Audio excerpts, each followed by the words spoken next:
to episode 88 of the internet sensation known as Triple Threat Talk. I'm joined, as always, by Big B, Brandon DeMiro, and just Kendra, and of course I'm Gary the Dr. Lockard. How'd you guys do this week? How'd you guys been? You guys been okay? I guess. Yeah. Everybody been making good? it, you know. Yeah. Everybody okay? Yeah. PostMaster's a little under the weather today. Throat. He's got some throat issues.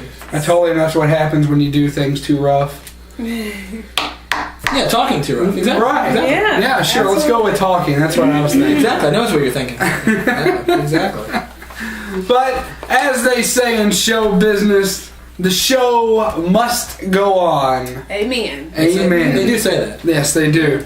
And going along, today we'll be doing viewer questions at first, then moving on to some headlines. Probably going to do a couple of segments of headlines, and then head into a little bit of wrestling life after the elimination. Yeah, actually, I'm doing headlines. Big NASCAR stuff this week. Yep. Daytona 500. So let's move right on along to Buck in Five's question here in viewer questions. Mm-hmm. If you could have anyone on the show as a guest, who would you have and why? Ooh. Can I start? Sure. If we have anybody on the show, I would love to have Dick Vitale, because he is one of my idols. I want to be just like that man when I grow up. Although I'm a woman, he's awesome. We could really get some pointers from him, and he's just freaking awesome. Everybody would be a diaper dandy. Oh my God, that would be my dream come true. You actually stole my answer. I was going to say Dick Vitale. I love Dickie V. Dickie V's just awesome. He's a big. He is a little bit of a homer. Like he likes all the teams that do well. He's a big Kentucky fan. He's a big Duke fan. Absolutely. He's a big North Carolina fan. He's a big Indiana fan. Yeah. He's a big fan of whoever's doing anything right, baby. And that kid is a diaper dandy. Yes. That is a man. He isn't a diaper dandy. That is a man. Only a man can come up and do that. Yes. I'm glad she clarified that. She said I want to grow up be just like him, and she stepped back and said I am a woman. Right, I'd be the female version. I'm not going to pick the same answer, although it's a good guess. It's obviously a very good, but it's kind of boring if we all pick the same thing. I would pick Brad Gilbert, he's a former tennis player. He was a tennis coach, now he's a commentator on ESPN. I figured it'd be Russell Wilson. Well, no, here's the reason I would say Brad Gilbert, because Brad Gilbert, he wasn't the best tennis player when he played professional. He was not. Okay. But I read his book. It's called he was like the ultimate tactician. Like he figured out ways to beat you on the court mentally. He didn't have the greatest strokes. People said his strokes were completely ugly. Like his swinging was ugly. His strokes weren't the greatest. But he was able to use his mental skills to beat some of his opponents. He beat people that are way better than him. So I like to pick his brain of tennis knowledge. I think that'd be pretty cool. So. All right. And he just heard that the NBA's Players Union chief was fired. What do you think about that? I want to know what's going on, actually, honestly. Whenever stuff like this happens, or I'm always like, okay, well, seriously, what's going on? Tell us the real truth. Something smells. Something's not right in buttermilk. Well, I know that with Stuart Howard, mm-hmm. with him passing down, or with him retiring, Mm-hmm. What they've got is a new guy coming up, and he might be trying to make some changes. Maybe some hands were forced. I don't know. I'm kind of with you. Definitely keep on the story as it develops. It is a developing story. Right. The issue, what I think might be happening here is they're wanting somebody to stand up to one and done. Because lately that has been everybody, on the heels of the Nerlens Noel injury, that is what everybody's been talking about. Do you want to force these kids to go to college, or do you want to let them play? Or just go straight out of high school? Personally, I think you definitely need to have 3 to 4 years of college. Yeah. Right, because if they're going to be able to do one and done, they might as well let them come out of high school, because they have not learned anything more in the first year of college than they did in their senior year of high school, because they're transitioning into the first year playing on a high level basketball. They don't care about the classwork, nor do the teachers even care to force them. So, like you said, that's probably what it is. And I don't think either way, whatever's happening here, if it is one and done needs to be addressed. Because if I'm a team if I'm a team, I don't want to train a kid that should have gone to college for 3 or 4 years. I don't want to make him a man because he's still a boy when he's freaking. You have 3 people that are good in the league right now that went out of high school. You have LeBron, Kobe. You have Kobe, and you have Kevin Garnett, and that's it. Yeah. That's it. That's who you have. And there are several that felt that they could have done this. If you ask me, the risk is far, far greater than the return that you get on jumping straight out of high school. Just use these kids for what they're talking about. Everybody wins. The NCAA wins because their talent pool gets rebuilt. And you don't have to train people. You don't have to train kids. You don't have to pay them millions of dollars and have to worry about how they're going to spend that money later on in life, because guess what? It's harsh reality, but it's true. 95% of the players in the NBA right now are going to be broke in 20 years. And that's what I'm saying. Like, it's just the people who are success stories, they are exceptionally, like, excellent athletes. LeBron James, Kobe Bryant, Kevin Garnett. These people were exceptional. Right. LeBron is going to have an extremely long career. Kobe, Garnett, they've had long careers, excellent championships, everything. Yeah. Everybody's not that fortunate. I just, I don't get why even have one and done? Why even have anything like that? Because it's ridiculous. Yep. What do you think? You pretty much said it all. Like I'm on the same page as you with one and done. I don't care for it. I think it needs to be rectified, and hopefully someone fixes it. So. From the Jeffrey Caster, after Goldberg left, he said it was because of the show and how it was not PG. Now the WWE is PG. Do you think Goldberg will return if the money and the opponent were right? I think Goldberg would return. He said he did speak out about how the company was not. It wasn't PG. It was too adult for him. He didn't really care for the product. That's why he left back when he did. I think he would come back. I think possibly they might set something up with Ryback in the future if they continue the way they're doing things. Because people comment to Goldberg all the time on Twitter. I read it all the time that people comment to him about Ryback. So it's all up to the WWE at that point if they want to. I think Goldberg would come back if they offered it to him and they said, we'll take care of you. If they wanted to, that's up to them. But I think he would. I definitely think he would. Why not? People still like Goldberg. He's a big commodity. He always has been, probably always will be. I mean, the guy's just... yeah, he's one of the wrestlers that rings a bell for me. Like, I know who he is. Yeah, Bill Goldberg. I mean, he's just phenomenal. Had done a couple movies. He's also in Looney Tunes, Also in Looney Tunes movie. There you go. Also from Jeffrey Caster, if John Cena hadn't gotten injured in late 2012, would the Shield have debuted and would Ryback have been pushed to the WWE champion? I think one of those would have happened. I still think the Shield angle would have happened. Ryback would not have gotten the push he did. I think if Cena didn't get injured, he would still be in that spot. Ryback probably would have gotten pushed, but not as far as he did. I don't think he would have been pushed like a huge shove into the WWE title picture like he did. I think, like I said, he would have still gotten his push, and he would have gotten to be main event status, and probably would be where he is right now. But he wouldn't have had that match against CM Punk. I'm going to say I agree with one half of your statement. I think the Shield would have definitely still happened because this has obviously been in the works for a while.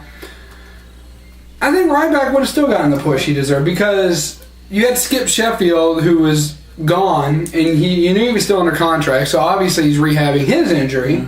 They were just trying to figure out a gimmick, It's like, just like they did with Wade Barrett. And then they rebranded him, got him ready for a championship, and now he's got the Intercontinental Championship. I mean, they do these things with these people. I think they were just taking their time to rebrand him and figure it out because this is not...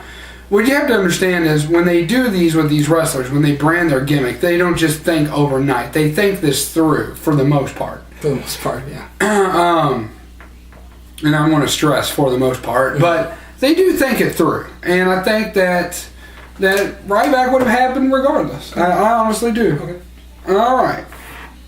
From the Against All Odds, if you could design the new look for the WWE title, how would it look and why? I'll first address this. People that were complaining on Raw after they revealed the new WWE title, they have no reason. They can complain. Obviously, that's they their do right. have a reason. That's their right, but it's not horrible. It's not great, but it's an upgrade, obviously, from what they had. Yes. What they had was a toy. It's literally a toy. It spins, okay? It's a spiral belt. It doesn't fit anybody. When John Cena got it 8 years ago, it made sense for him, and that was it. Edge was kind of cool with the other Raider. That was kind of neat. But after that, it really lost its gimmick. It didn't need to be around. This is a long time coming.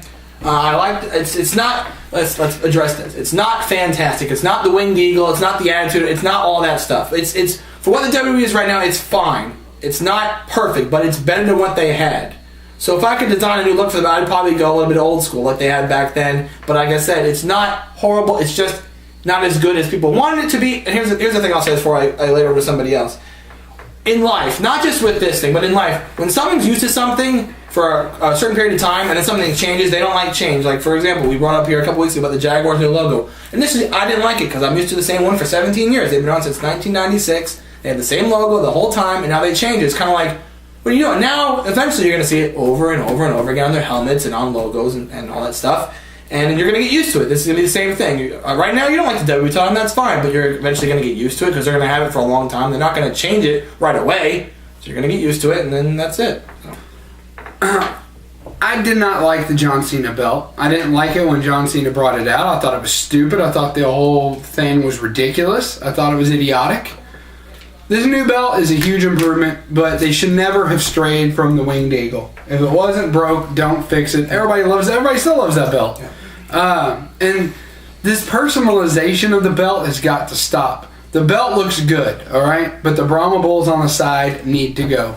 I think that was just for The Rock, and then also I did see literally like seconds after that, because I think the company wanted to get out. The company that makes replica belts, they posted a link and they actually had 2 plates on the sides that were WWE logos. So I think that the thing was just for The Rock, possibly. I don't know, but it looked like the belt without the Brahma Bulls. I hope there is a belt without the Brahma Bulls, because if The Rock's not the champion, that's not going to make a whole. Well, we'll find out at Mania, because I think John Cena's going to take it from him, or whatever happens. So. We'll find out the next night on Raw. How about you? You're a woman. You should draw on some fashion design. What the heck? Well, I mean, I didn't see the belt. How would you design them for a wrestling belt, though? Well, I like what they have now. They have like the big gold thing in the middle, right? Yeah, that's what they replaced, though. Well, I like that. You like that? Yeah, I did like it. Really? And from when I used to because it was spinny? Because it's shiny. It's like I agree. Kind of glamorous, like.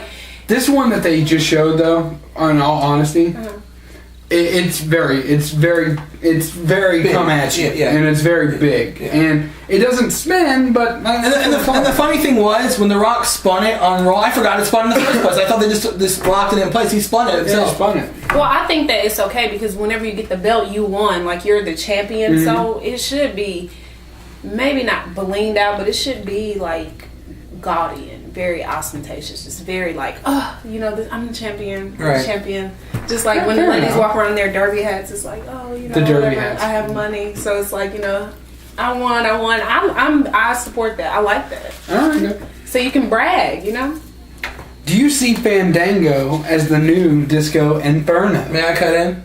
No. I mean, his gimmick is not Disco Inferno. His gimmick is Dancing with the Stars. That's where they got it from. If you can't figure that out, look at it. They're taking the popularity from that show and branding it to him because his gimmick before did not work. He didn't really have a gimmick. He just said all these catchphrases. He had a potato chip on his shoulder. So I have a chip on my shoulder, and it was the dumbest things that guy did. I can't remember his name off the top of my head. Anyway, but they're rebranding him as this Dancing with the Stars gimmick. So.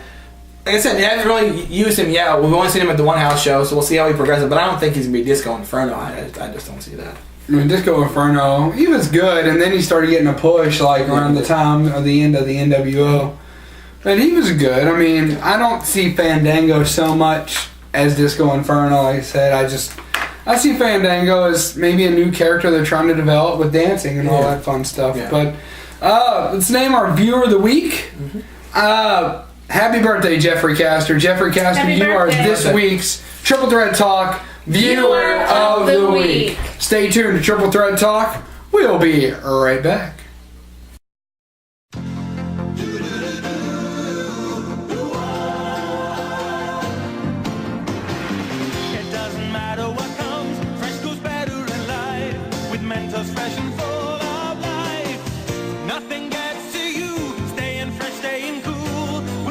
Fresh and full of life. Fresh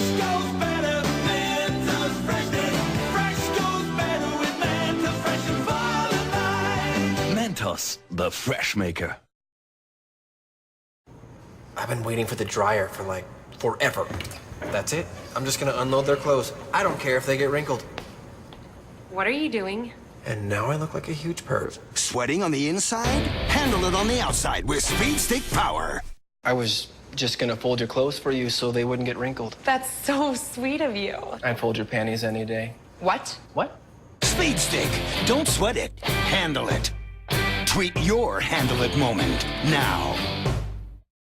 And welcome back, everyone, to Triple Threat Talk. I am the Dr. Gary Locker. This is Big B, Brandon the Muro, and just Kendra. So we just finished up with user questions. We did. Big B, Got doctor. hit my music. You don't have music. Hit the headline music. Okay. Doctor, give me the news. I got the bad case of the headline blues. Oh yeah, I gotta work the sides, get that core working. You know what I thought about just now? Oh, You know what I thought about? What's that? Maybe if you're nice enough and you say please, maybe Kendra will play that song live in studio when you on the show. That'd be. You never know. That'd be hilarious. Gotta ask them. That'd be great. So, unfortunately, to start off with Sad the news, sad of course. news first. Dr. Jerry Buss, owner of the LA Lakers, passes away from cancer at age 80. This horrible disease takes yet another person, and it doesn't matter who the person is. Just in this case, it happens to be a very famous person. Won a championship his first year with the Lakers. Yeah, just won 10 of them with the owner. Ridiculous. I mean, they played the interview and said, "How do you feel about winning your first year with the Lakers?" It's unreal. Yeah. I mean, you just build that. He is the most prolific owner in all of basketball, I agree. and one of the most prolific owners in all of sports. Obviously, he owned one of the most storied franchises in all professional sports, the Los Angeles Lakers, since 1979. Yeah. 70, late 70s. He's had some of the best athletes in the world play there. Right. I mean, when you're an athlete, look at Dwight Howard. Where do you want? He wanted to go to Brooklyn. If he couldn't go to Brooklyn, he wanted to go to LA. Yeah. I mean, and he's seen them all. He's seen Magic Johnson, James Worthy. Magic Johnson said he'd never seen Dr. Jerry Buss cry, but after the announcement came out, after Magic made the announcement, so they're going to figure this out together. And he said he cried with him. Yeah. So it's obviously a tough loss for the team. Obviously, they're struggling right now. Family too. Yeah, they're struggling right now. The team, so maybe they can use this to rise up and play for him. Because the Lakers aren't doing that great right now. They're kind of struggling. So maybe this is going to help them out. Maybe. How about another odd story here? This Oscar Pistorious situation is getting kind of out of hand. Yeah. I mean, I'm getting when I'm following this day to day, and I am because this is an interesting story. I'm getting because it's the thing about this story, and the thing I think you appreciate about this story is it's not American law. It's South American. It's South African law. South African. Right. And it moves a whole hell of a lot quicker than it does here. Yeah. They're already in the courtroom. I mean, at this point, we're in the U.S., you're looking at a year from now when this trial starts. We're still talking about it on Anderson Cooper for 5 weeks. Yeah, I know. He's already been formally charged. Yes. The prosecution's already given which this is the thing that bothers me about this situation. This guy from the prosecution. Yeah.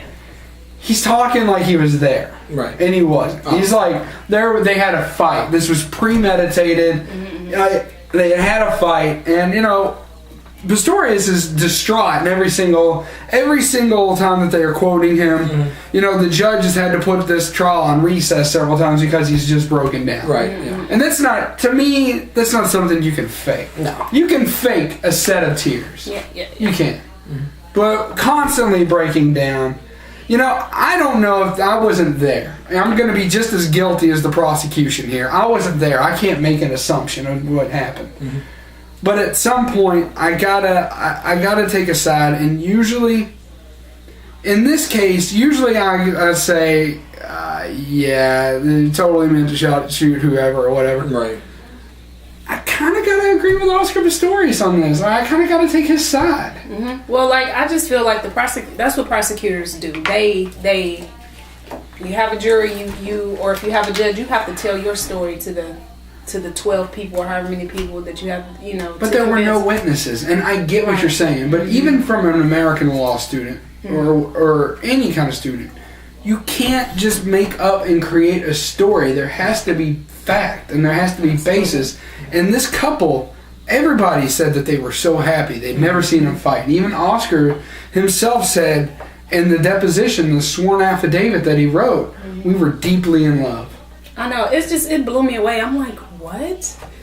I mean, it's just one of those things. Like when you take O.J. Simpson and Nicole, like they fought all the time. Yeah, they fought. That's, like, I can neighbors, believe. You know what I can mean? believe like that. But it was crazy. I'm like, you know. Mm-hmm. Yeah.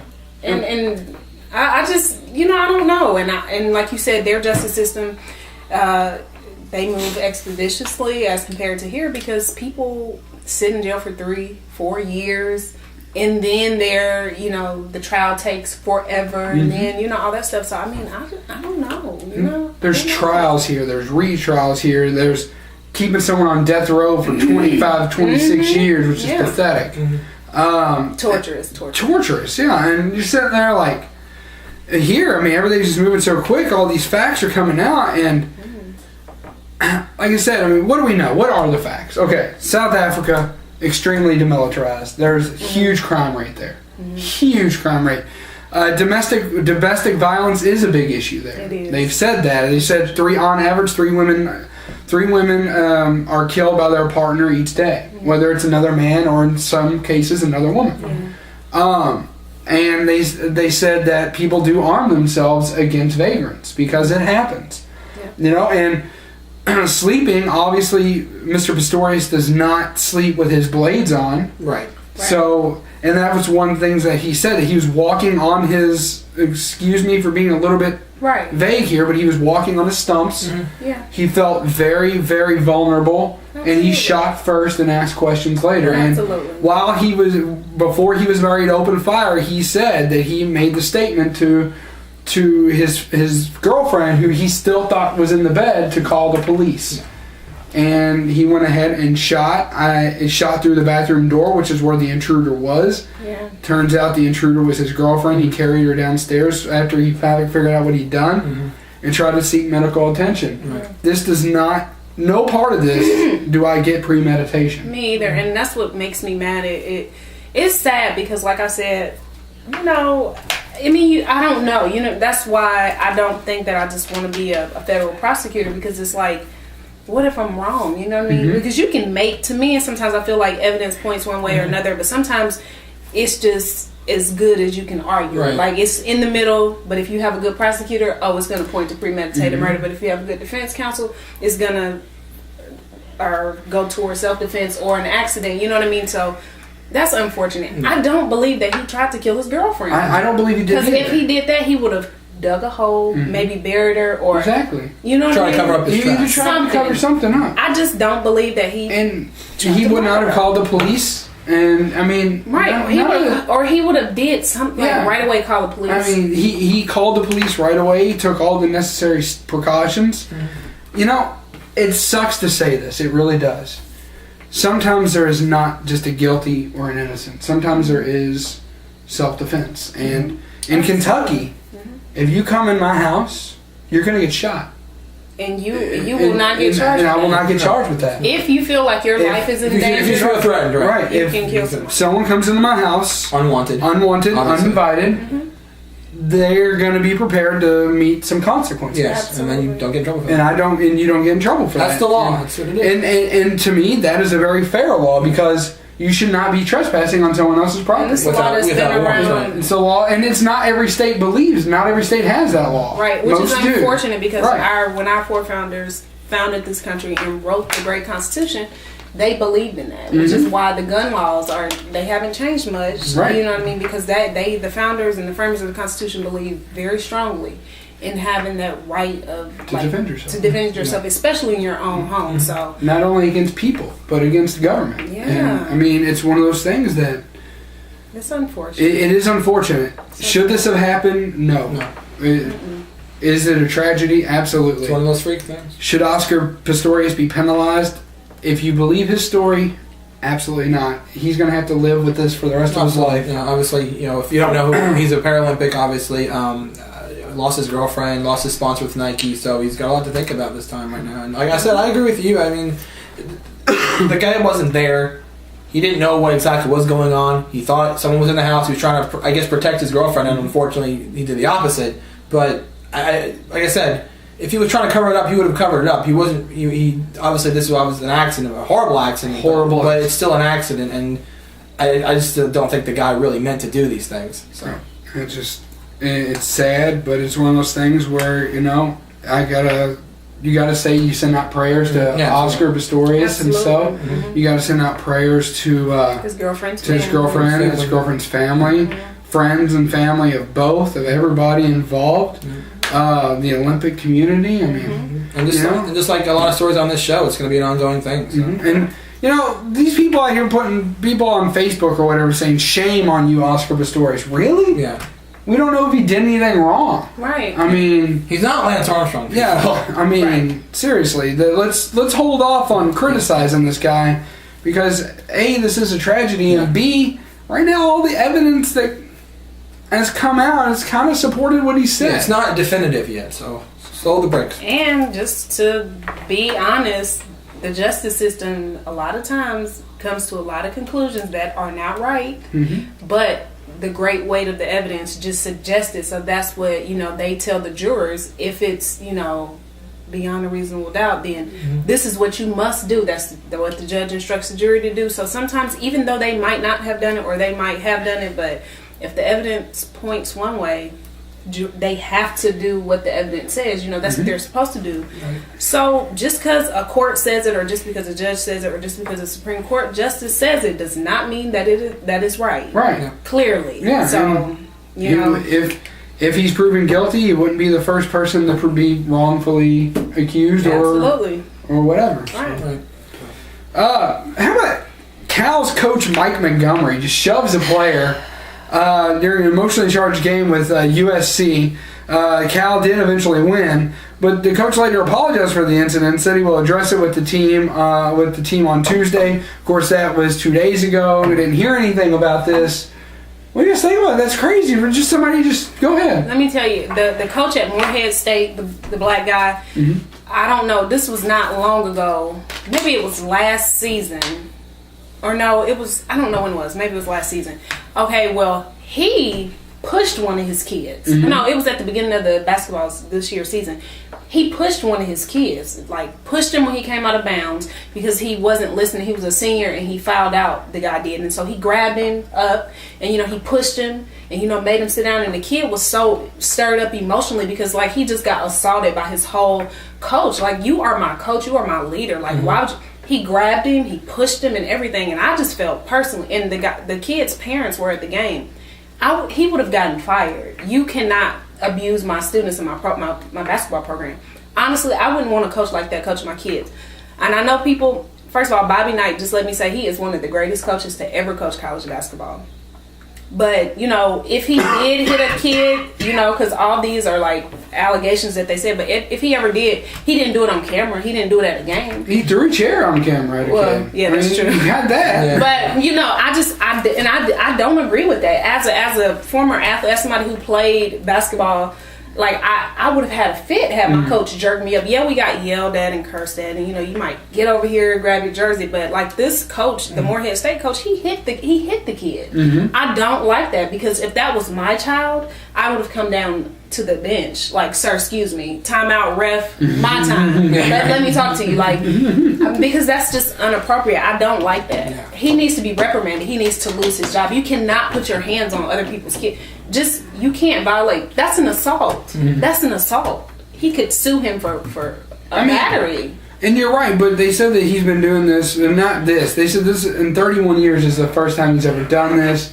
Emotions ran high. He said he apologized to the kid's father. It seems like he did everything correctly, but all in all, I gotta say, I agree with you. I don't think he should be fired. I think if he was a first-year coach and did this... Okay, well, true. Yeah. If he's a first-year coach and does this, then yes. Yeah, I was extreme. Absolutely, you fire him. But 31 years, I got it. First time ever in 31 years you say, okay, let's pump the brakes a little bit. Never do this again, because if you do, we're not going to be able to save you, but people know your reputation. You have that reputation. Yeah. But we're going to finish up with headlines. Stay tuned to Triple Threat Talk. We'll catch you on the other end of the break. Would you like an autograph? I do way more for the fans. I doubt that very much. Do you like this hat? Here, it's yours. You can have it. Take one of my helmets. It's much better than the hat. What about a ride home? Can I give you a ride home? I mean, Even better, take my car. Do whatever you want with it. kidding me? Can you beat that? I don't think so. True champions know what fans really want. Mobil 1, the official motor oil of NASCAR. Many champions, many fans. One oil. Mobil 1.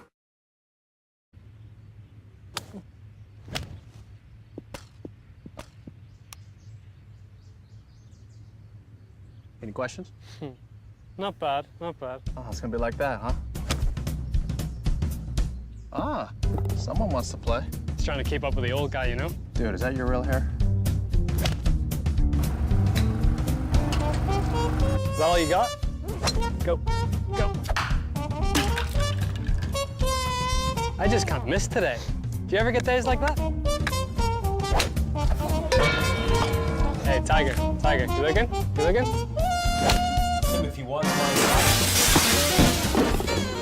I won't win it.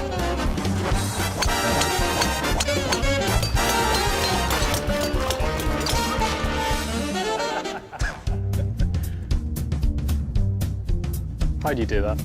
You'll learn. And welcome back, everyone, to Triple Threat Talk. I am Gary the Dr. Locker, joined as always by Big B, Brandon DeMuro, and just Kendra. So we were talking about this kid, or this guy, Mike Montgomery, who pushed this kid during a Cal game. What are your thoughts? I mean, there's nothing more to say. What Kendra was saying, it's assault.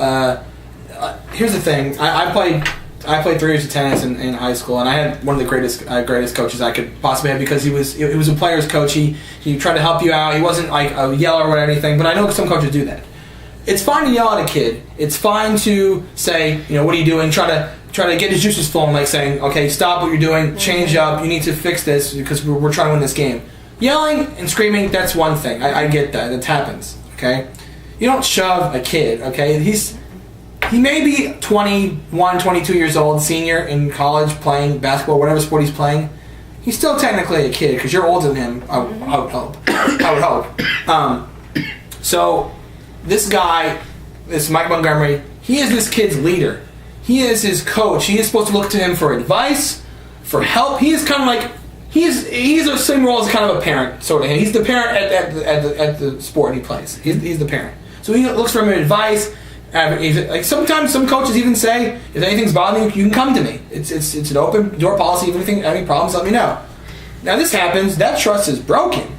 This you said this kid was a senior that got pushed. Yeah, he's a senior. Okay, so he's gonna be gone next year. But this looks at any other player that comes to that team. I don't think this guy gets fired. He gets reprimanded for something. So he gets a talking to. Yeah, he gets talking. The athletic director, obviously the dean of the school, but.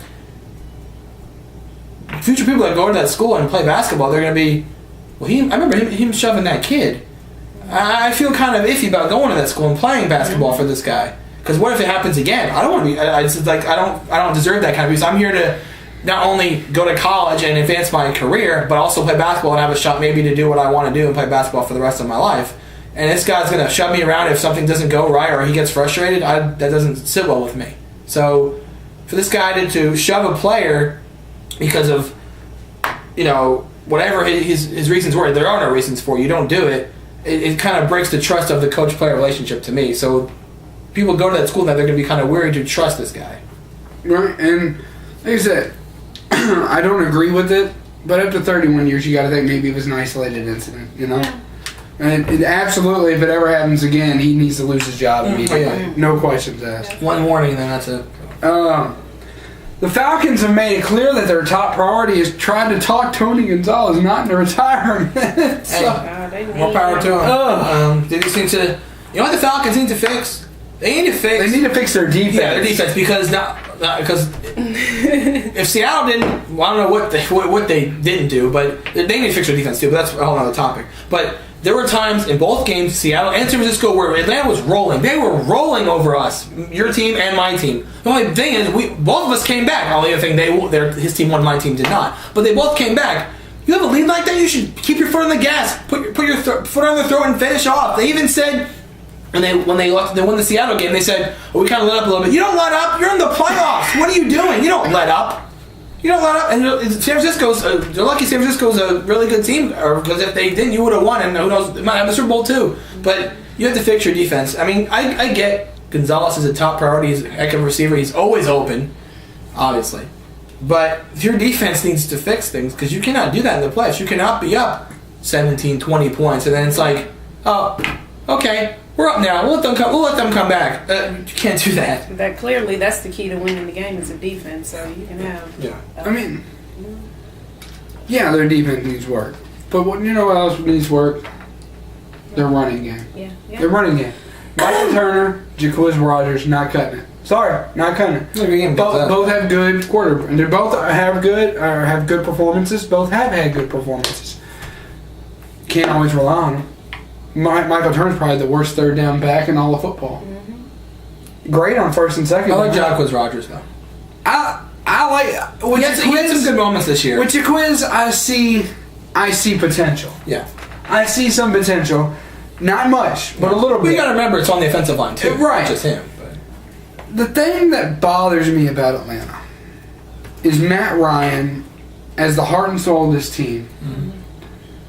He can have a really good game. He can have a really bad game. And he can have a really bad game. Mm-hmm. 5 interceptions in one night, and then he goes from one game having 5 interceptions to the next having the highest passer rating in the NFL for that week. Yep. And when you take the average of that, that's mediocre. And you get paid too much money. You should. I need to be able to live and die with whatever decision you make. Right. I need to be able, as a coach, I need to be able to trust you. Whatever you decide, I have that faith in you that whatever you do, you're going to be consistent enough. And I think when you have a consistent player, you're not nervous. You don't have to bite your nails because you know they're going to make smart decisions. They might not even be the best person at their position, or they might not have as great as skill as the other team, somebody in that same position. But they're smart, because it's about being smart. Mm-hmm. It's not always about who's better. If I can outthink you, it'll work. You know what I mean? Atlanta's probably the most confusing team in the NFL to me. They are, because they have a really good quarterback. Mm-hmm. Their receivers are dynamite. Absolutely. And they have everything they need, and they still can't get over that hump. It's just like they went to the Super Bowl in 1998. They got crushed by the Broncos and John Elway. I mean, no one blames them for that. You got beat by John Elway. It happens. And then they don't get back for a while, and they make the playoffs a couple times, and they just lay an egg. They played the worst game in the playoffs I've ever seen in my life against the Giants. They got crushed by the Packers. And then this year they look like they're going to, because they have one of the most high-powered offense with those receivers, and Matt Ryan throwing the ball everywhere. And they still can't get the job done. It's just like, what? I don't get it. I don't get what Atlanta is. I mean, obviously their defense was a problem this year in those games because they were up by so many points and they let the lead slip away from them. But it's just like, it's one thing or another with them. It's either they don't produce on offense in the playoffs or the defense. It's just, Atlanta confuses me because they should be a team that should make Super Bowl. You know what their problem is? What? The talking heads on TV, they want you to believe that Matt Ryan's an elite quarterback. Mm-hmm. I'm going to make a bold statement here because I've thought about this. I've done some reading, and of course I've watched a lot of football this year, as we all have. Mm-hmm. The one thing that puts me out about Atlanta, and you said it without even realizing you said it. Tony Gonzalez, Roddy White, mm-hmm. and I had him on my Julio Jones. Thank you, Julio Jones. I was thinking of him. You have 3 phenomenal receivers. All right. Mm-hmm.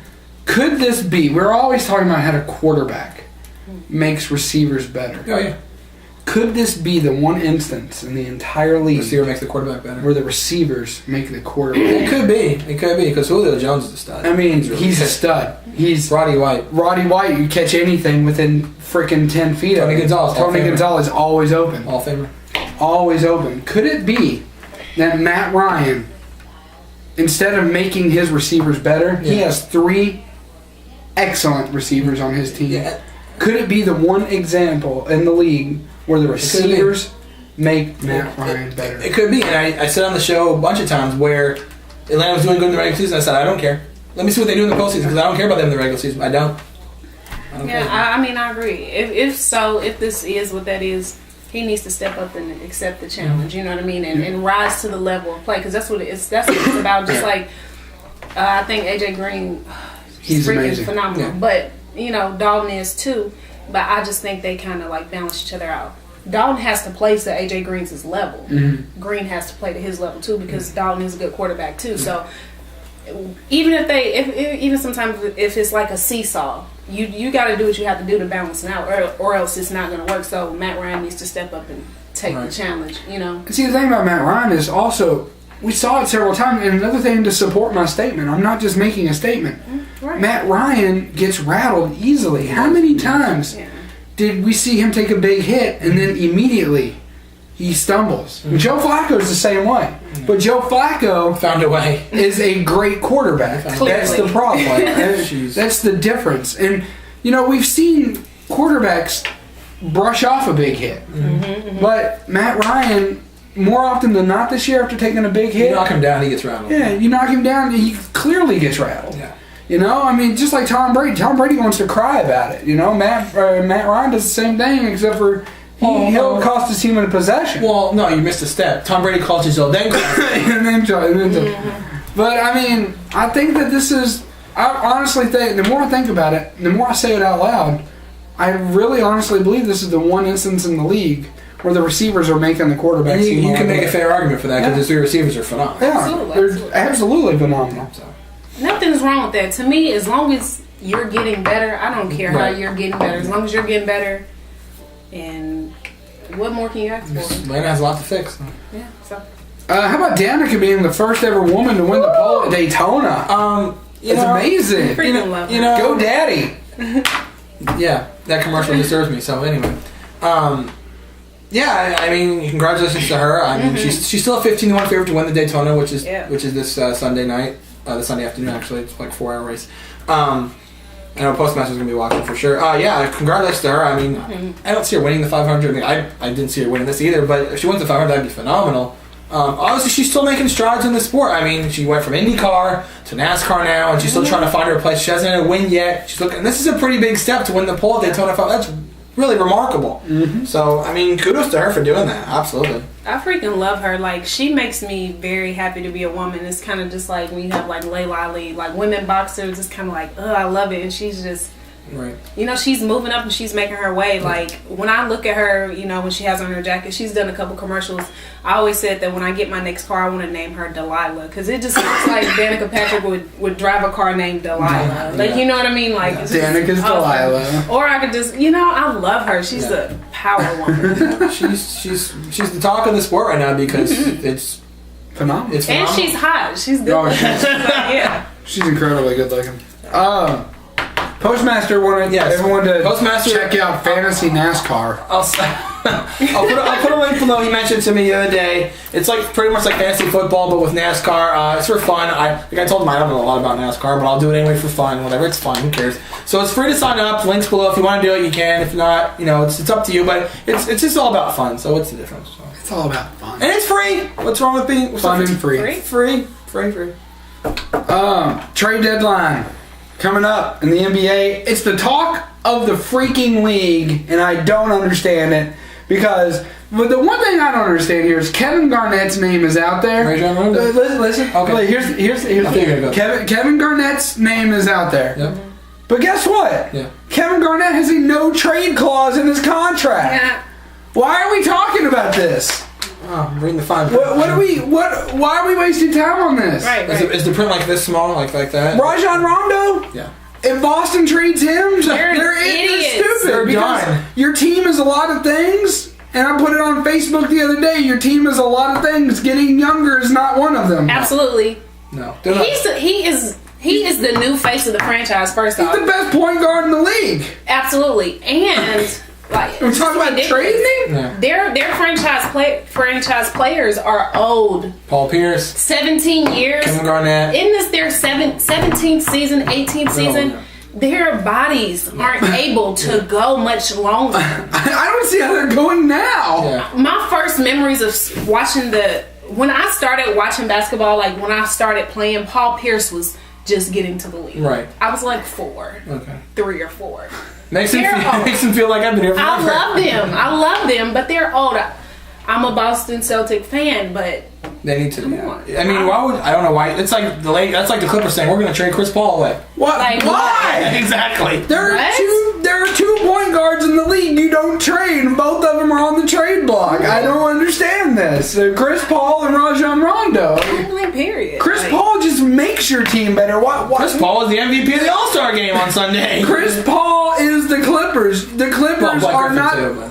Well, yeah. All right. I love him. But the Clippers, though, he's got to have someone to get the ball to him. Right, yeah. Mm-hmm. I mean, and it's just, you know what? I was watching the game when the Clippers played the Lakers, and there'd be seconds left on the clock, and he'd just shoot like it was no problem, and he'd make it every time. It's like Chris Paul just ridiculous. But I don't understand why you know what? Before I finish the thought, or go into the thought, we're going to go into a break. We'll come back. We'll talk more about this, wrap up headlines, and then hop into wrestling right after this. Take me back to 1999. Yuvo played jukebox.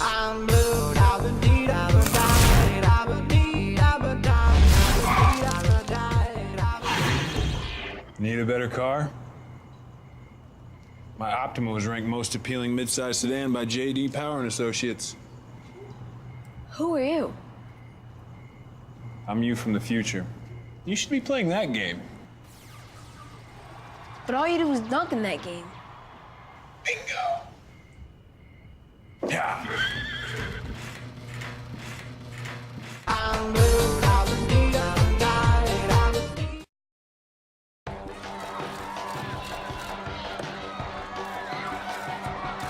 No one expected me to be here. No one expected me to be a starter, to hit game-winning shots, or even play in this league. Well, I'm not here to live up to anyone else's expectations. I'm here to live up to mine.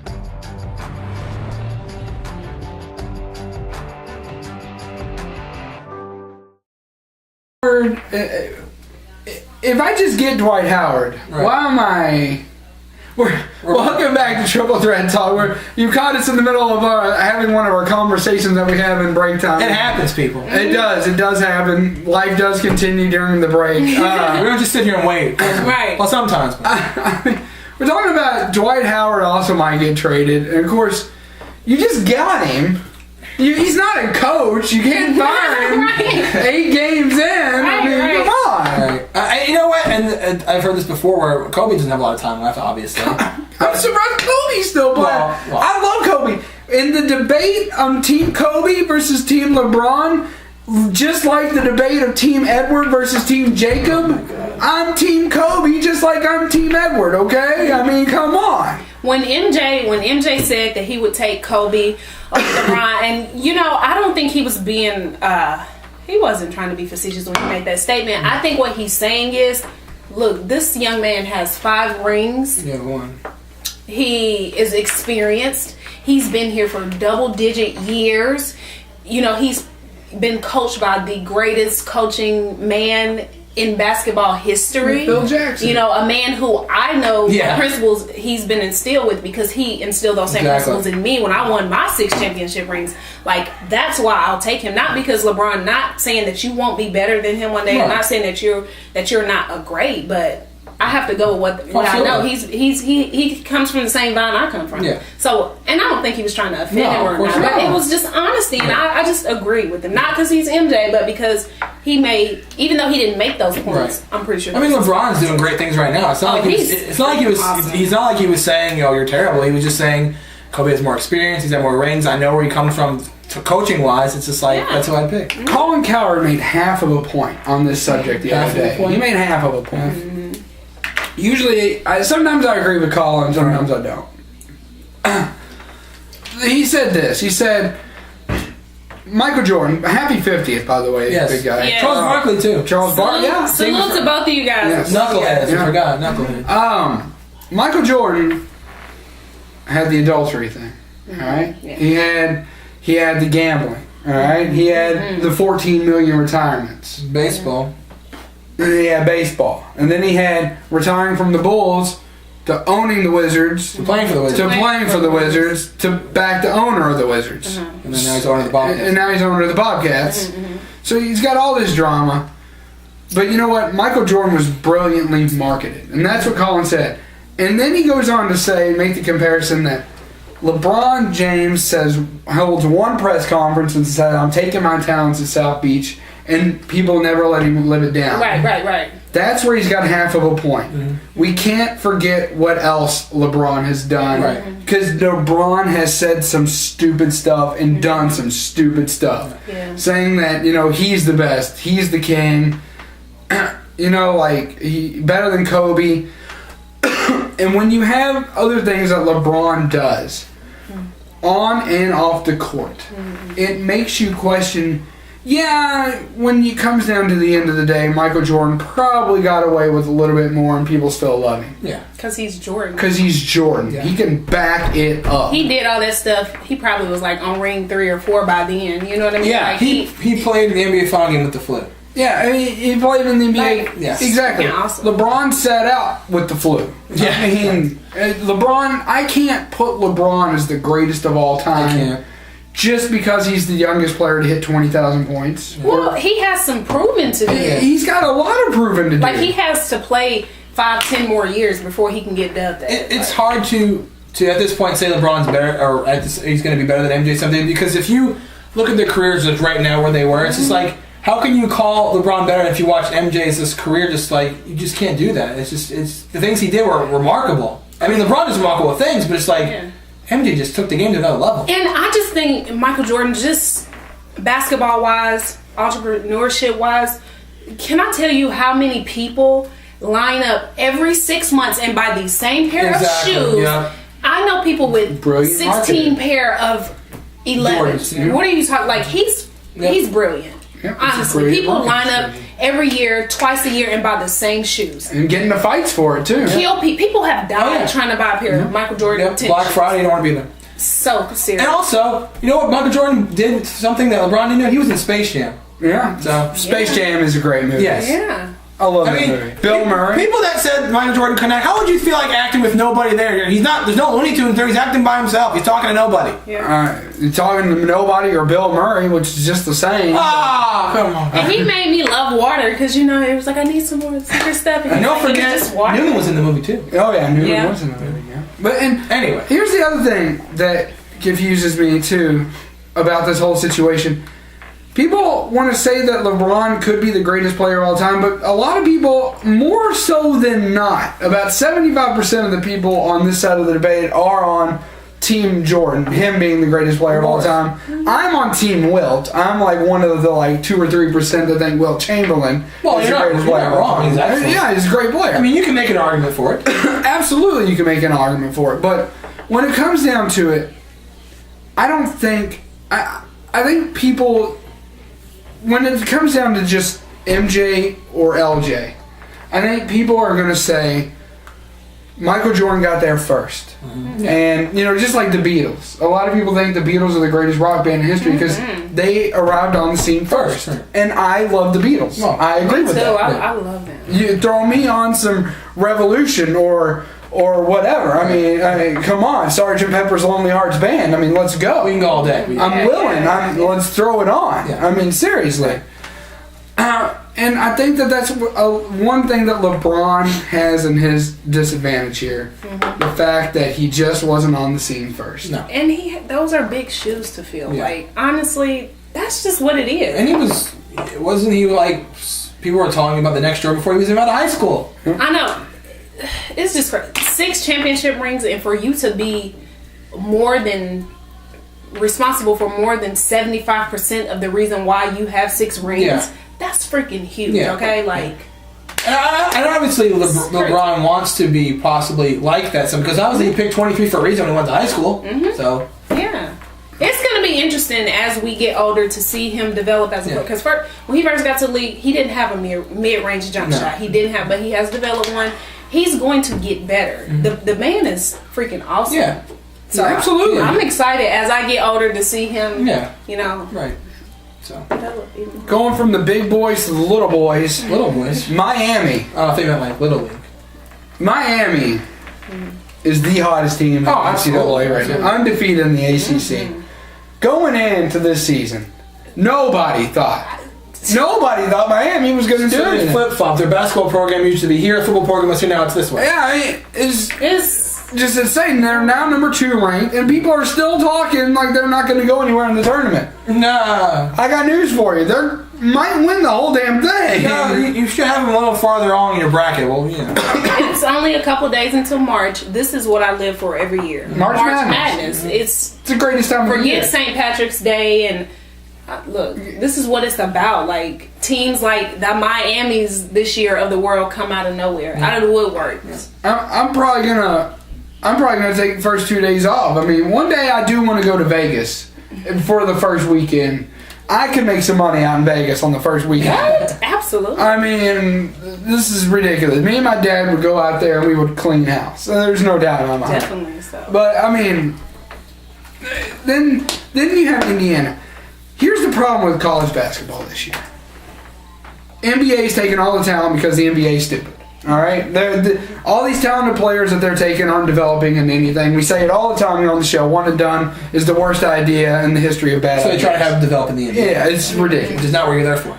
But there are still some good players out there, and there's still some talent. All right? The problem is, not a whole lot of teams with a whole lot of talent. So all the teams, you know, it leads into 5-6 times number 1 team being beat. And now, now it's kind of steadying out. Indiana, everybody knew Indiana was going to be sick. Cody Zeller. This Victor Oladipo kid. Yeah. They beat Michigan State the other night, 72-68. Oladipo stat line: 19 points, 9 rebounds, 5 steals. That's sick. Yeah. I mean, that's sick. Michigan State's good. Michigan State's good. I love Izzo. Hats off to him. He's the best coach in the NCAA. No question in my mind.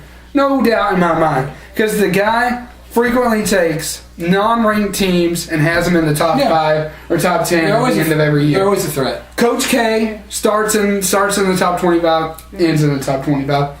Coach Cal, more often than not, starts in the top 25, ends in the top 25. Rick Pitino starts in the top 25, may or may not end in the top 25, but he's going to have a good coaching staff. Tom Izzo, with the exception of this year and maybe last year, starts nowhere and ends up in the top 10 every year. He is a great. To me, he's the greatest coach in the NCAA right now. It's just ridiculous. Back to your mention, congratulations to him. He actually got nominated to be in the Basketball Hall of Fame. So. Congrats. So, if you had to pick a Final Four right now for the NCAA, forget where a team's going to end up on the brackets. Who would your Final Four be right now? Oh God! When I do the brackets, this is how I do. I just sit there like pulling my hair out, trying to think what I'm going to think. I got mine. Miami. First on the list. Throw it up there. Throw it. Come on. Miami. The doctor says Miami. Okay. All right. Miami. IU. I've got IU out there. Okay. All right. I got them out there too. All right. Okay. I tell you, I'm gonna throw you for a loop here. Okay. All right. I'm gonna give you a little bit. I'm thinking Butler's going to be back there. Okay. Butler's playing phenomenal. I can live with that. Okay. Butler is just... Bradley Stevens has got these guys. Now, obviously, if they don't win the Horizon League, then that pick is out. Pending them getting in the tournament, right.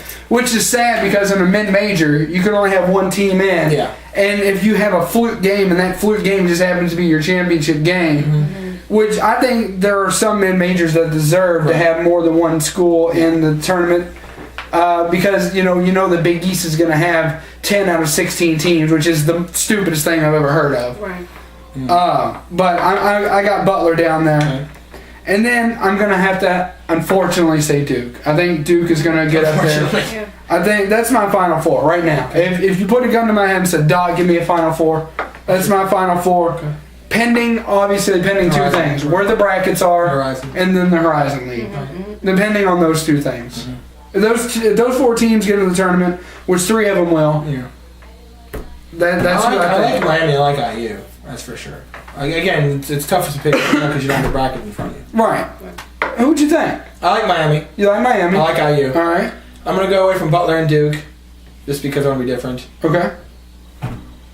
I guess I'm prisoner in the moment. I like the way Notre Dame played against Louisville. I think they proved that they can, go as long as the game needs to go to win a game. And then I like Michigan State. I trust Tom Izzo in the Final Four. I just trust him. Me too. The thing that shies me away from Tom Izzo's team this year for the Michigan State, I'm just sitting here telling you how good the guy is. Why don't I have Michigan State in there? Michigan State, to me, has shown signs of a team that is still developing. Mm-hmm. And come this time of year, that worries me. That does worry me. Every team generally develops into this year.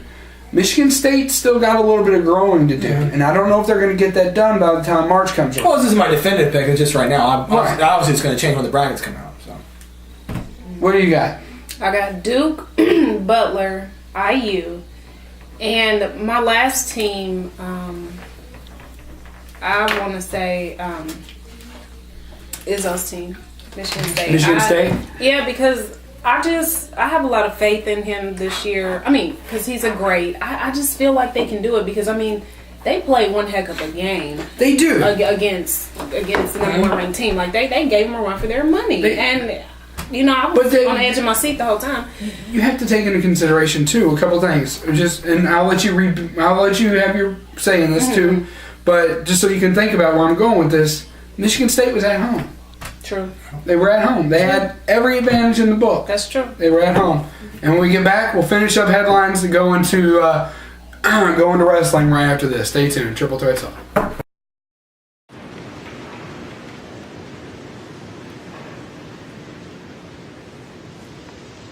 And on the 8th day, God looked down on his planned paradise and said, I need a caretaker. So God made a farmer. God said, I need somebody willing to get up before dawn, milk cows, work all day in the fields, milk cows again, eat supper, then go to town and stay past midnight at a meeting of the school board. So God made a farmer. God said, I need somebody willing to sit up all night with a newborn colt and watch it die, then dry his eyes and say, maybe next year. I need somebody who can shape an axe handle from a persimmon sprout, shoe a horse with a hunk of car tire, who can make harness out of hay, wire, feed sacks, and shoe scraps, who planting time and harvest season will finish his 40-hour week by Tuesday noon, and then painting from tractor back put in another 72 hours. So God made a farmer. God said, I need somebody strong enough to clear trees and heave bales, yet gentle enough to yean lambs and wean pigs and tend the pink-combed pullets, who will stop his mower for an hour to splint the broken leg of a meadowlark. So God made a farmer. It had to be somebody who'd plow deep and straight and not cut corners. Somebody to seed, weed, feed, breed, and rake and disc and plow and plant and tie the fleece and strain the milk. Somebody who'd bale a family together with the soft, strong bonds of sharing. Who would laugh and then sigh and then reply with smiling eyes when his son says that he wants to spend his life doing what Dad does. So God made a farmer.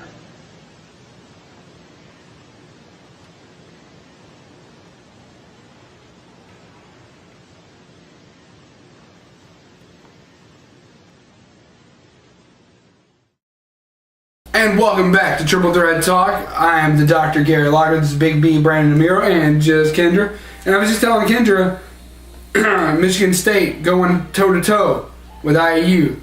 The problem I see in that is that Michigan State is at home. They got everything going for them. Mm-hmm. What do you think? That you pointed out some good points. I think maybe they could pull it together. And even though they were at home, I think the IU's proven that they're a good team whether they're home or away. So I think that kind of works in there. That allows me to vouch for them a little more. Really, I'm riding off the credibility of Izzo. Right. That's pretty much why I just see that. you know, other Duke and IU for sure. Like those are my solid. I really, truly, honestly feel that those two, they're definitely going to be there. The other two, I'm kind of like, Butler's a good team. They're well coached. Yeah. Butler is a very well coached team. So I think when the brackets come out, I think I can definitely say Indiana's like a hard lock for me. I think they're going to put them regardless of what happens. So. Me too. See, here's going to be some tough outs. All right. Yeah. Florida. Yeah. U of L. All right. Michigan State. Yeah. A team that we should be talking about, but really haven't touched on. Michigan. Regular Michigan. Yeah. All right. Michigan. They're going to be a tough out. All right. Those are 4 tough outs. All right. I wanted to put U of L in mine, but it's just like whatever. It's just cliche.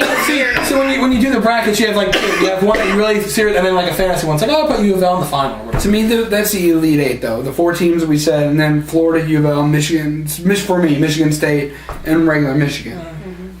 Here's a team. Every year, I usually like to throw out a couple screwball teams. All right. Last year, I picked some good ones. Wichita State made it to the tournament. All right. Colorado State Rams made it to the tournament. This year, I've still got to stick with Colorado State. The school is a rebounding machine. Yeah.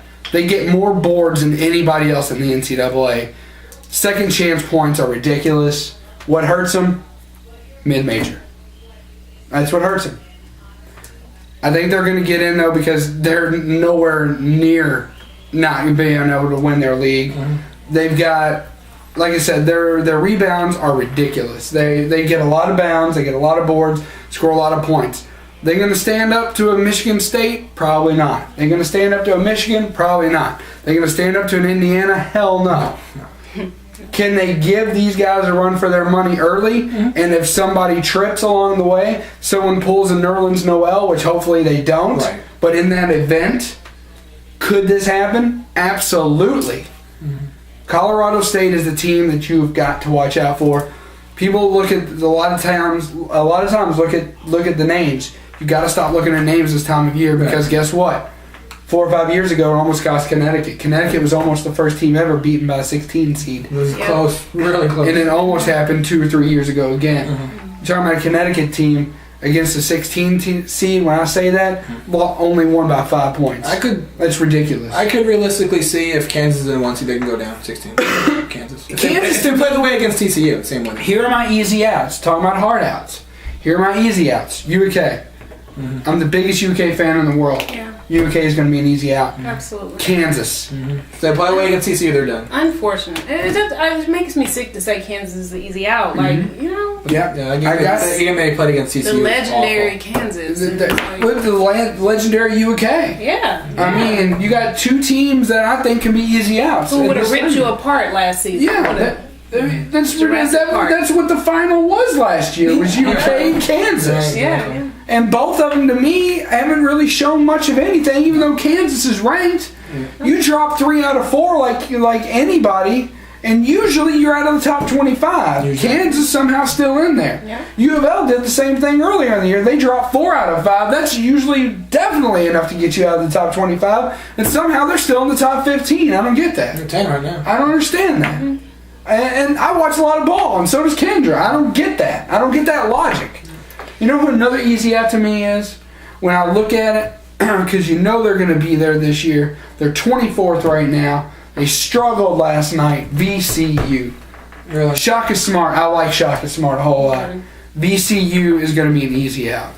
Why are you still here? Why aren't you not there? Why are you still here?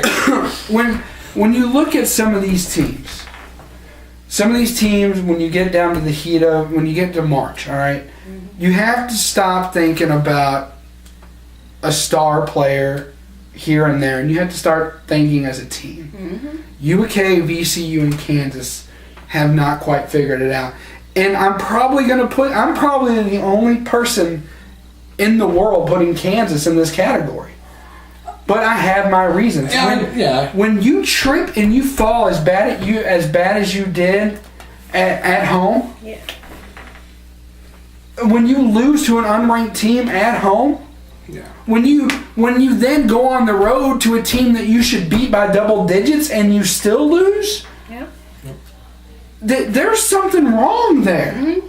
And when you get into a tournament against people that you don't play with on a regular basis, like a U of L, like an Indiana, like a Michigan State, like a Michigan, they're going to eat you for dinner. People who are hungry for it because they don't see that playground often. They're going to take advantage of being there. At a certain point, it doesn't matter about talent because guess what? The thrill of March Madness is enough to get most people there. We saw it with VCU a few years ago. We saw it with Butler a few years ago. Twice. This little team out of the Horizon League goes to the championship game. George Mason. George Mason. Freaking Mason. Seriously, I went to high school in Fairfax, Virginia, so clearly that's the college right in the middle of Fairfax. What? Like, I was in high school, it was ridiculous, okay? Like, what? March Madness is just that serious. It is that serious. March Madness is that. It is madness. It consumes everybody. I love it. It's the time of the year where you can throw statistics out the window. It doesn't matter if your name is Nerlens Noel. Doesn't matter if you're going old school, if your name is Ralph Sampson. Doesn't matter if your name is Michael Jordan. Doesn't matter if your name is Victor Oladipo. Doesn't matter if your name is Aaron Kraft. Doesn't matter if your coach is Thad Matta. Doesn't matter if your coach is Coach Cal. Doesn't matter if it's Mike Krzyzewski. Doesn't matter if it's Roy Williams. Does not matter. Giants fall hard in March Madness. They do. They fall hard, and they fall. Not only do they fall hard, they fall often. Absolutely. And this year, I'm particularly stoked because there is not one team out there that has shown me to this point that they can win at all. Yeah, last year was Kentucky. Last year I was tweeting in January. Definitive. It's just a matter of the coronation process. The basketball gods, they predetermined that when the first tip off of the first game of the beginning of the season last year. Yeah, Kentucky was your national champion. Yeah. It didn't matter it didn't matter who it was against. They were just that good. I'm excited about March Madness. Me too. Cheers. That does it for headlines. It does. Does it for headlines. Lengthy headlines this week. Big B, what nothing else? Lengthy headlines before segments. I mean, this is probably gonna be the last segment. I mean, I don't got anything in wrestling. Do you? OVW, obviously, just Michael Hayes. You want to get to obviously the word about OVW. Michael Hayes is new director of operations. We mentioned that last week. Yeah, we mentioned that last week. It's confirmed. Breaking news. It's breaking news last week. It's confirmed. Michael Hayes, the new directional director of operations out there. Yeah, we always want to throw shout outs to OVW. Check them out at ovwrestling.com. They upload new episodes on blip.tv on Thursdays. You can check them out on channel 138 WKYI if you have insight. 1 o'clock and 9 o'clock on Saturdays. Of course, check out the Brian Cannon's blog at ovmania.blogspot.com. He gives a really good breakdown of everything that happens during the episodes on Wednesdays, and it's a great thing to check out if you're a fan of OVW if you don't live in the Louisville area. So. I'm also going to thank Frank Miller, who got us in over there. Right. Now we're going to be thanking Michael Hayes, but always Frank Miller. Yeah. Cheryl Conley and Terry Bodie for everything they do for us with thefanadvocate.com. Check out thefanadvocate.com. And, that takes us to WWE Elimination Chamber. Elimination Chamber, normally when we go to pay-per-views, we usually recap the whole thing. I'm not going to do that here. The one thing I want to mention, two things I want to mention. Now I'm thinking of three things. First thing was, and our friend Michael that's been on the show before, he got here late and we had to show it to him because when you buy pay-per-view, it re-airs, it repeats. There was a botch, if you know what that means. It's a mistake. It's a mistake in the match. And Del Rio made the worst mistake I've ever seen in his life. If you haven't been keeping up, Ricardo Rodriguez carries around this bucket now. He carries around this pale bucket, whatever. And Big Show took it from him, and he had it up here, right by his face. So they're setting it for a spot for W to use the bucket to his advantage. So he goes to the rope, tries to do a springboard Instagram where he kicks him in the face. He completely misses and hits the top rope, and he completely falls down. It's like you see, it's not like it's hidden; it's there. So Big Show just stands there waiting for it, and nothing happens. So it's really embarrassing because Big Show doesn't react. It's very embarrassing, not just to the Big Show, but Del Rio. So Del Rio does it again, and he doesn't even hit the bucket this time.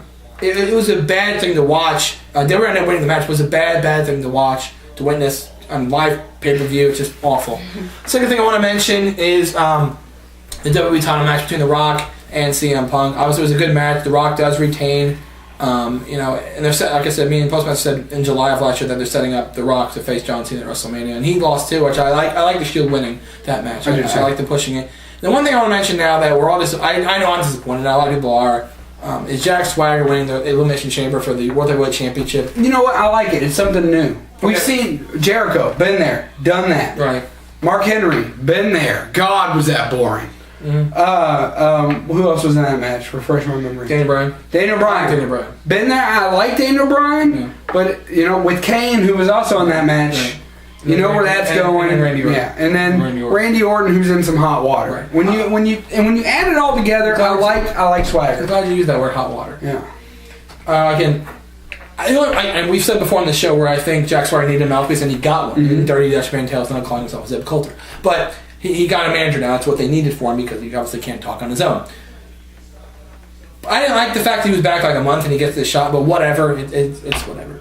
But now, use that term hot water. Guess who's in hot water? Jack Swagger. Mm-hmm. He got arrested yesterday for under the influence, and he also had pot in his car.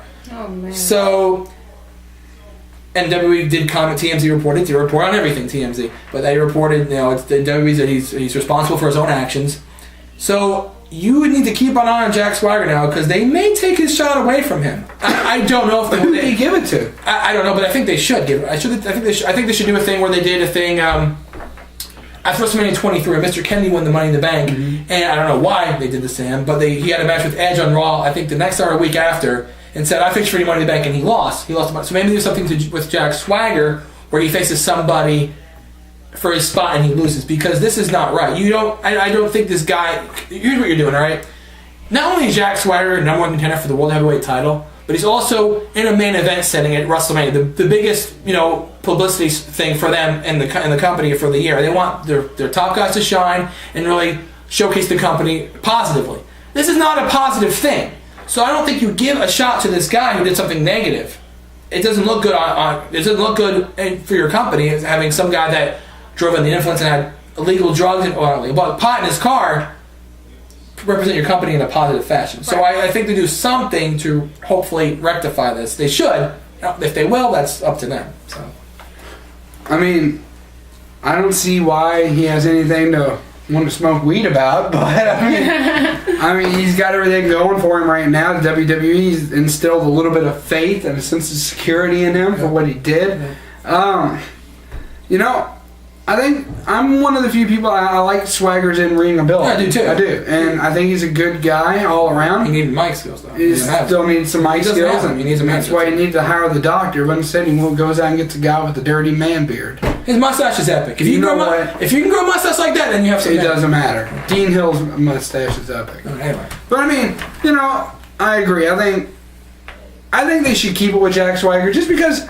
You've been there, you've done that, with everybody there. Everybody. Right. When the only person that makes sense to give it to other than Swagger is Chris Jericho. Mm-hmm. And Chris Jericho, he's there 1 minute, he's happy 1 minute, he's gone the next. This weekend he's in Australia. Yeah, I mean, you never know where he's going to be. He's got his band. You never know where he's going to be. Right. So, what was your third thing? That was my third thing, Jack Swagger. So. I just know that this is... We're in for a bumpy ride the next couple weeks because... what is it, Del Rio and Swagger? Are you kidding me? That's why I'm doing Roxana too, because no one's gonna buy it. Roxana 2's not going to draw much either. Right. So. But anyways, stay tuned. We'll wrap up the show right after these messages. Triple Threat Talk. Hey, Nick Dinsmore here. Do you have the dream of becoming a pro wrestler? Well, I did, and I came to Ohio Valley Wrestling. Join the Nick Dinsmore Pro Wrestling class today. I'm a former WWE superstar, I'm a former 9-time Ohio Valley Wrestling heavyweight champion, and I can train you to be the best today. For all the information regarding the Nick Dinsmore Pro Wrestling class, go to obwrestling.com and click on school. Join the Nick Dinsmore Pro Wrestling class today. obwrestling.com, click on school. Correct me if I'm wrong. Talking about the Harlem Shake here on Triple Threat Talk. What the heck? While we're wrapping up. I mean, seriously, isn't that like the wobble? I think so, kind of.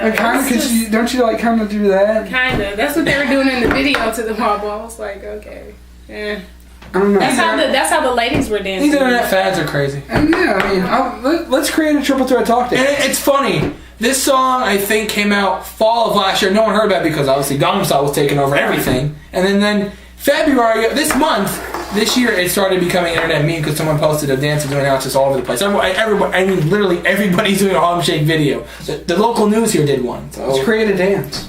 You already have a dance. Well, I mean, I've got that, but I mean, it's already taken the NFL by storm. It's true. And Jay Glazer's doing it. And Jay Glazer's he's doing it in Subway commercials. That's right. So. Right. So, anyways, this is part of the show where we wrap up. Anybody got an idiot of the week?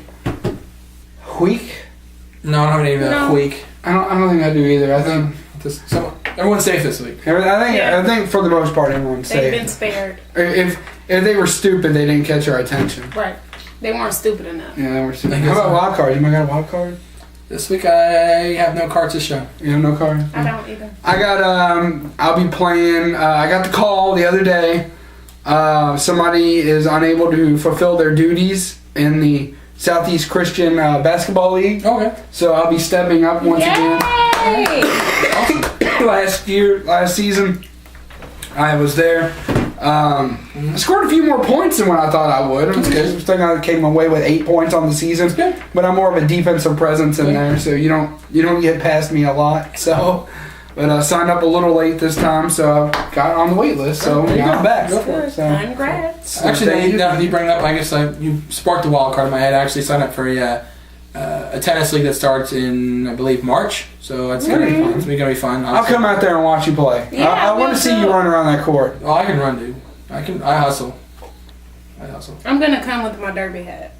You'd be surprised Sun on the hat. court. Seriously. If you weren't like one of my good friends, I would be pointing out a video where you and I were playing basketball that we did in a skit. Oh yeah. You could hardly move your feet. All right. How was a skit? I wasn't really playing. You were still running. It was a skit though. I wasn't really trying. I'll tell you that right now. All right. I'll tell you that. But yeah, I mean, this pretty much does it for the show this week. Good stuff by everybody. Big B, Brandon DeMiro, Jess Kendra, Gary the Dr. Locker. We want to thank Terry Bodie once again, Cheryl Conley, OVW, Brian Cannon, OVWblogspot.com. What are we missing? I know we're missing something. Are we missing something? Blip TV? Something like that? I already mentioned Blip. Okay, I already mentioned Blip TV. Well, in that case, so if you want to like us on Facebook, please like us on Facebook at facebook.com/triplethreattalk. You can follow us on Twitter at triplethreattalk. You can send us any comment or question you have, or in Bucking 5's case, a goodie bag at triplethreattalk@yahoo.com. And obviously visit our fabulous website, triplethreattalk.com. Not only the show, but obviously our blogs on sports and sports-related news. This is Big B. Gary the Dr. Locker reminding you, send us your user content. We'll put your name on it. You can trust us by now. You guys know us.